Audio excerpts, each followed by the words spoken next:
Bye mom, bye dad. Mini हाथ हिलाती college चली गई। यह लड़की तो मुझे जीते जी मार डालेगी। 1000 बार कह चुका हूँ मुझे डैड नहीं पापा बोला कर।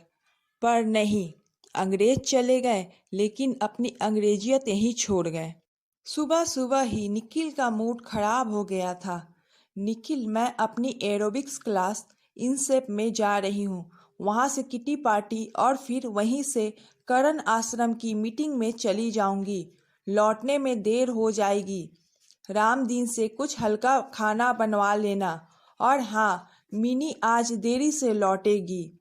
सुभद्रा जल्दी जल्दी बात समाप्त कर निकलना चाह रही थी, तभी निखिल ने सवाल उछाल दिया। क्यों? अब आज क्यों देर हो जाएगी?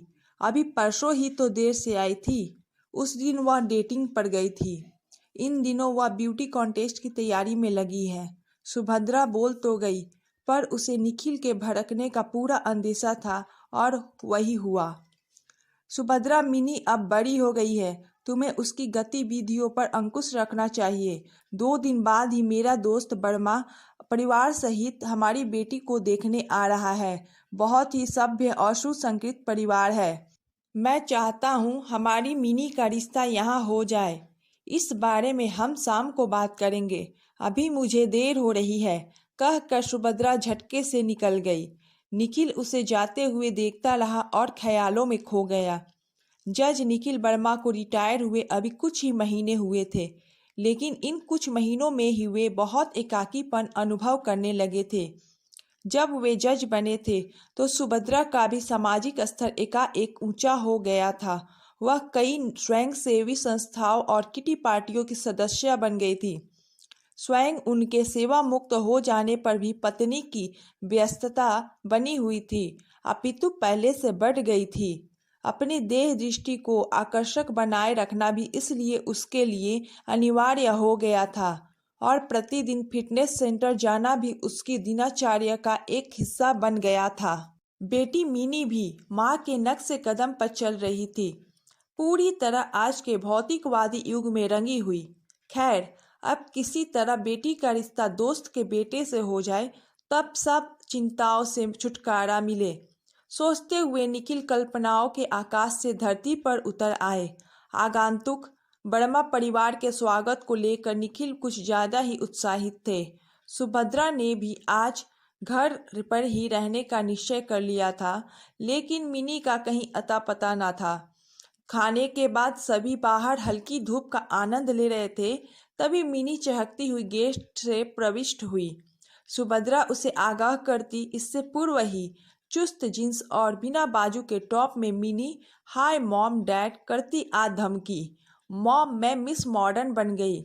मैंने इतनी मस्त कैटवॉक की कि सारा हॉल सीटियों और तालियों से गूंज उठा। इतना मजा आया मॉम कि बस पूछो ही मत। अब मेरा अगला टारगेट है मिस इंडिया और फिर मिस यूनिवर्स। अदा से बोलते हुए मिनी खिलखिला पड़ी। मिनी, थोड़ा फ्रेश हो लो। सुभद्रा उसे खींचती हुई अंदर ले गई। बोझिल हो उठे वातावरण में वर्मा परिवार ने विदा ली। अगले ही दिन फोन पर निखिल को आशानुकूल जवाब मिल गया। निखिल, तुम्हारी बेटी बहुत सुंदर है, लेकिन मेरे घर की बहू बनकर शायद उसकी महत्वाकांक्षाएं पूरी ना हो पाए, इसलिए मैं क्षमा चाहता हूँ। निखिल के लिए यह घटना एक वज्रघात के समान थी। वे गुमसुम रहने लगे, लेकिन सुभद्रा और मिनी पर इसका कोई असर न था। सुभद्रा ने तो स्पष्ट शब्दों में कह भी दिया था, अच्छा हुआ मेरी बेटी उस दकियानुस परिवार की बहू बनने से बच गई। अरे, उसके लिए तो लड़कों की लाइन लगी है। सुभद्रा गलत भी कहाँ थी। मिनी के ही कॉलेज में पढ़ने वाला यश मिनी की सुंदरता से अभिभूत था। करोड़पति खानदान के इकलौते वारिस का रिश्ता आते ही सुभद्रा ने चट से हाँ कर दी। निखिल ने तो घरेलू मामलों में पूर्णतः चुप्पी साध ली थी। मिनी ने जरूर अपने करियर का हवाला देकर ना नुकुर की, लेकिन सुभद्रा के समझाने पर शांत हो गई। मिनी के विदाई के साथ ही निखिल और भी एकाकी हो गए। उन्होंने स्वयं को पूरी तरह पुस्तकों में डुबो दिया। सुभद्रा पर इसका कोई असर न पड़ा और वह पहले से कहीं ज्यादा क्लब व सोसाइटी में व्यस्त हो गई। शादी के बाद मिनी का समय तो पंख लगाकर उड़ चला। यश के संग पार्टी, होटल, फिर लंबे हनीमून में 2 माह कब बीत गए उसे पता ही ना चला। यश ने जब पिता के साथ पुनः शोरूम पर जाना आरंभ कर दिया तो मिनी के लिए दिन पहाड़ सा हो उठा। उसने पुनः जिम आदि जाना आरंभ कर दिया और मॉडलिंग एजेंसियों के चक्कर काटने लगी। यश के माता पिता को भनक लगी तो उन्होंने बेटे के माध्यम से बहू को समझाना चाहा, लेकिन मिनी कुछ भी सुनने समझने को तैयार ना थी। जब यश ने थोड़ी सख्ती बरतनी चाही तो वो गुस्से में घर छोड़कर आ गई। जब निखिल ने समझा बुझाकर उसे पुनः ससुराल भेजना चाहा तो सुभद्रा बीच में आ गई। उसके अनुसार मिनी को अपना करियर बनाने का पूरा अधिकार है और यश व उसके घर वाले उसके पैरों में बेड़ियां डालने का प्रयास कर रहे थे। निखिल और यश ने समझौते का भरसक प्रयास किया पर सुभद्रा ने उनकी एक ना चलने दी। मिनी की जिंदगी पुनः पुराने ढर्रे पर चल पड़ी। उसे माँ के घर लौटे हुए लगभग 1 महीना हो गया था, लेकिन धीरे धीरे मिनी महसूस करने लगी कि उसके पुराने संगी साथी अब उससे कटने लगे हैं। मॉडलिंग के भी उसे अच्छे ऑफर नहीं मिल रहे थे। शायद उसका शादीशुदा होना इसका कारण रहा हो।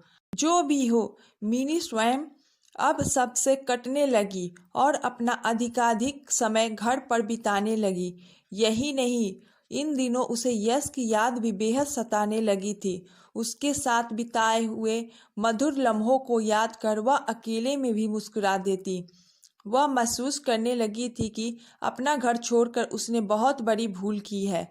भला पूरी जिंदगी वह यश के बिना कैसे गुजार सकती है। अपना भविष्य उसे अंधकारमय नजर आने लगा। रह रह कर उसे माँ पर गुस्सा आता था। जब वह पापा को अकेले दिन रात पुस्तकों में डूबा देखती तो माँ के प्रति उसका गुस्सा दुगना हो जाता। क्या उसके बिना यश भी इतना ही एकाकी हो गया होगा।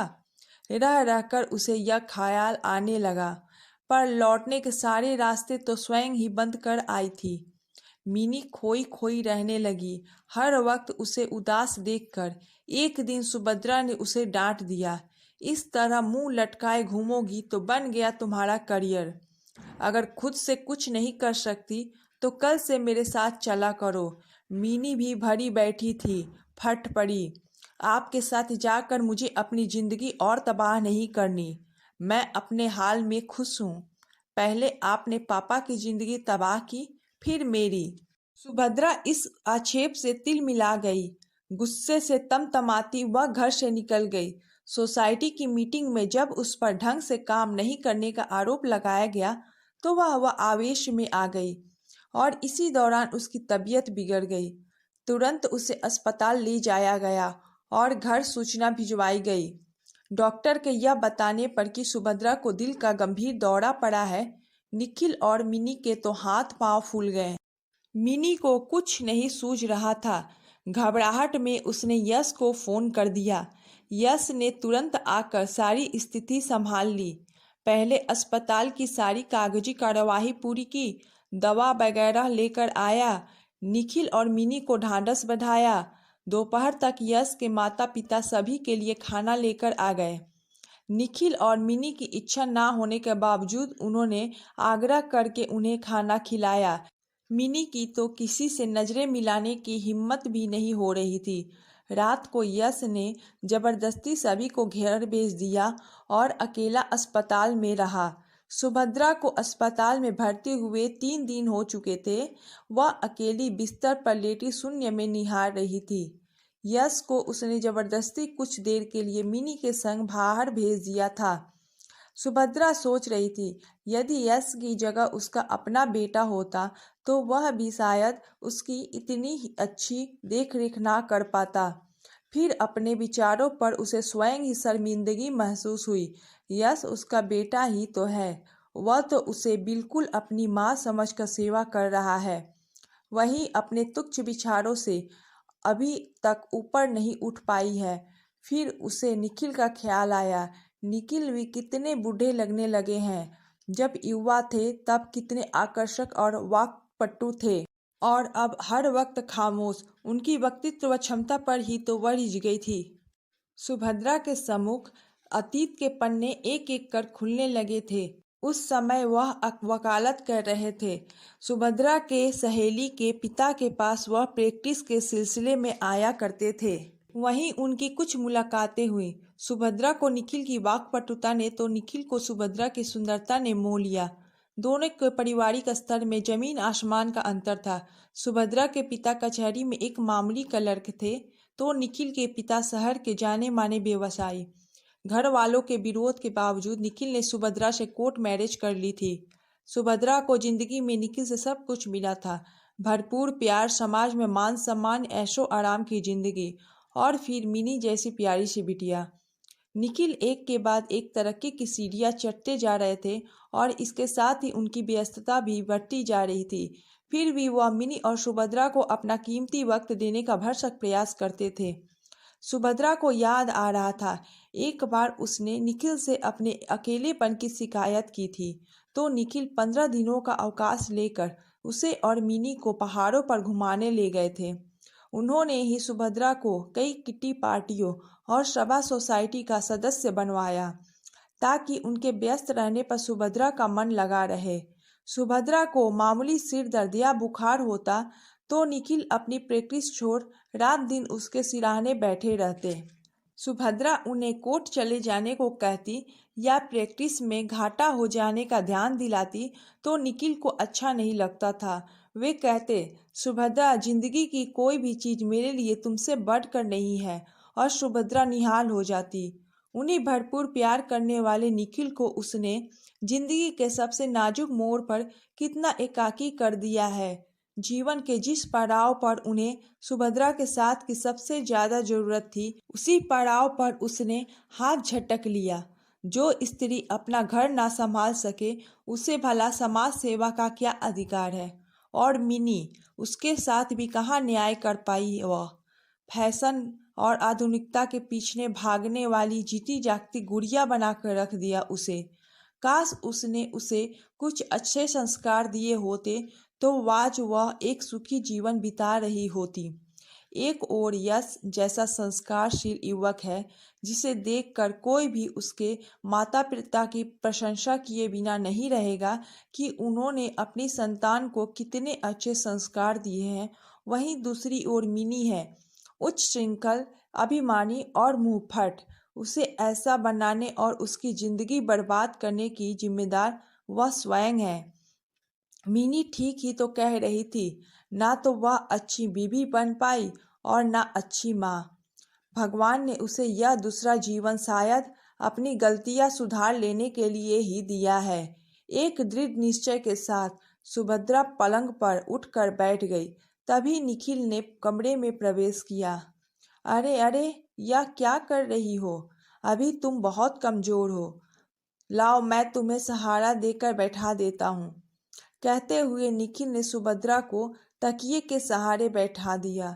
सुभद्रा एक टक निखिल को देखे जा रही थी। ऐसे क्या देख रही हो? निखिल ने पूछा। हाँ, कुछ नहीं। मुझे छुट्टी कब मिलेगी? सुभद्रा ने पूछा। यही तो बताने आया था मैं। कल तुम्हें छुट्टी मिल जाएगी। कल तुम घर चल सकोगी। लेकिन अभी कुछ दिनों तक तुम्हें पूर्ण विश्राम करना होगा। कुछ समय बाद ही तुम घर से बाहर निकल पाओगी। निखिल ने समझाते हुए कहा। मुझे अब कहीं नहीं जाना निखिल। इतने वर्षों बाद तो मैं घर लौटी हूँ। अब कहीं नहीं जाऊंगी। सुभद्रा बुदबुदा रही थी। तुम्हारी तबीयत ठीक नहीं है, तुम लेट ही जाओ। कहते हुए निखिल ने सुभद्रा को फिर से लेटा दिया। घर लौटकर सुभद्रा बहुत राहत महसूस कर रही थी। घर भी उसे कुछ नया नया सा और बेहद अपना लग रहा था। सच है, जब देखने वाले का दृष्टिकोण बदल जाए तो हर चीज स्वतः ही बदल जाती है। बहुत दिनों बाद सभी डाइनिंग टेबल पर एक साथ खाना खा रहे थे। यश भी मौजूद था। आजकल रामदीन बहुत अच्छा खाना बनाने लगा है। सूप और सब्जी बहुत टेस्टी बने हैं। सुभद्रा ने चुप्पी तोड़ते हुए कहा। यह रामदीन का नहीं, तुम्हारी बिटिया के हाथों का कमाल है। निखिल ने और सब्जी परोसते हुए कहा, क्या सचमुच? मिनी, तुमने कब खाना बनाना सीखा? सुभद्रा को अब भी विश्वास नहीं हो रहा था। मम्मा, वो जब मैं घर में रहना शुरू किया था तो मन लगाने के लिए किचन में हाथ आजमा लिया करती थी, मिनी ने सकुचाते हुए बताया। हालांकि मन ही मन अपनी प्रशंसा सुन वह बेहद खुश हो रही थी और उस समय तो उसका चेहरा खुशी से चमक उठा जब यश ने भी सुभद्रा का समर्थन करते हुए कहा कि खाना वाकई बहुत स्वादिष्ट बना है।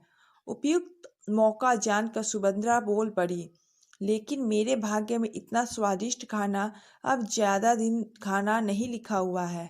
ऐसा क्यों बोल रही हो सुभद्रा? निखिल ने टोका।